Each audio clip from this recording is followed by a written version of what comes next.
കോതമംഗലം മുനിസിപ്പാലിറ്റിയിലെ 25 കുടുംബങ്ങൾക്ക് വീടെന്ന സ്വപ്നം യാഥാർത്ഥ്യമാവുന്നു. കോതമംഗലം നഗരസഭാ വാർഡ് കൗൺസിലർ അഡ്വക്കേറ്റ് ഷിബു കുര്യാക്കോസിന്റെ നേതൃത്വത്തിലുള്ള ശ്രമങ്ങളാണ് 18-ാം വാർഡിലെ 25 കുടുംബങ്ങളുടെ വാടക വീട് ജീവിതത്തിന് വിരാമമിടാൻ സഹായമായത്.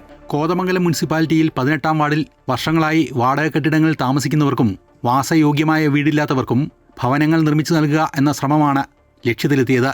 മനോഹരമായ പുഴയോരത്ത് 1.25 ഏക്കറോളം സ്ഥലം വാങ്ങി 3.5 കോടിയോളം രൂപ ചെലവിട്ടാണ് പദ്ധതി നടപ്പാക്കുന്നത്. പ്രധാനമന്ത്രി ആവാസ് യോജന പദ്ധതി പ്രകാരം 16 വീടുകൾക്ക് 4 ലക്ഷം രൂപ വീതം ലഭിച്ചിരുന്നു. കോതമംഗലം ലയൺസ് ക്ലബ്ബ് 5 വീടുകൾ നിർമ്മിച്ചു നൽകി.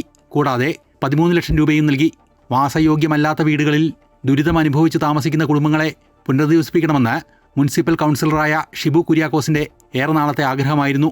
ബാക്കി കോതമംഗലം ലയൺസ് ക്ലബ്ബ് പൂർണ്ണമായും 5 വീട് പണിതീർത്ത് അവർ നൽകി. അതോടൊപ്പം തന്നെ ഈ പദ്ധതിക്ക് വേണ്ടി 13 ലക്ഷം രൂപ കോതമംഗലം ലയൺസ് ക്ലബ്ബ് നമുക്ക് നൽകുകയുണ്ടായി. അതുപോലെ എറണാകുളത്തുള്ള EPP ചാരിറ്റബിൾ ട്രസ്റ്റ് വളരെയധികം സംഭാവനകളും സഹകരണവും ഈ പദ്ധതിക്ക് വേണ്ടി തന്നിട്ടുണ്ട്. അതുപോലെ ഒട്ടനവധി ആളുകൾ ഈ പദ്ധതിയെ സഹായിക്കുവാനും ഇതിൽ സഹകരിക്കുവാനുമായി മുമ്പോട്ട് വന്നു. അങ്ങനെയാണ് ഈ 25 പേരുടെ സ്വപ്നം സാക്ഷാത്കരിക്കുവാൻ നമുക്ക് സാധിച്ചത്. ഏതൊരാൾക്കും ഒരു വീട് എന്നത് അവരുടെ ഒരു സ്വപ്നമാണ്. പക്ഷെ 4 ലക്ഷം രൂപ ലൈഫിൻ്റെയോ അല്ലെങ്കിൽ PMAYയുടെയോ കിട്ടിയാൽ അവർക്ക് ആ വീട് പൂർത്തിയാക്കുവാൻ സാധിക്കുകയില്ല.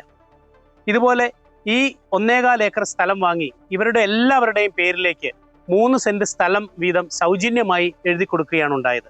നിർമ്മാണം പൂർത്തിയാക്കിയ 25 വീടുകളുടെ സമർപ്പണവും 6 വീടുകളുടെ താക്കോൽദാനവും വരുന്ന ശനിയാഴ്ച രാവിലെ പ്രതിപക്ഷ നേതാവ് VD സതീശൻ നിർവഹിക്കും.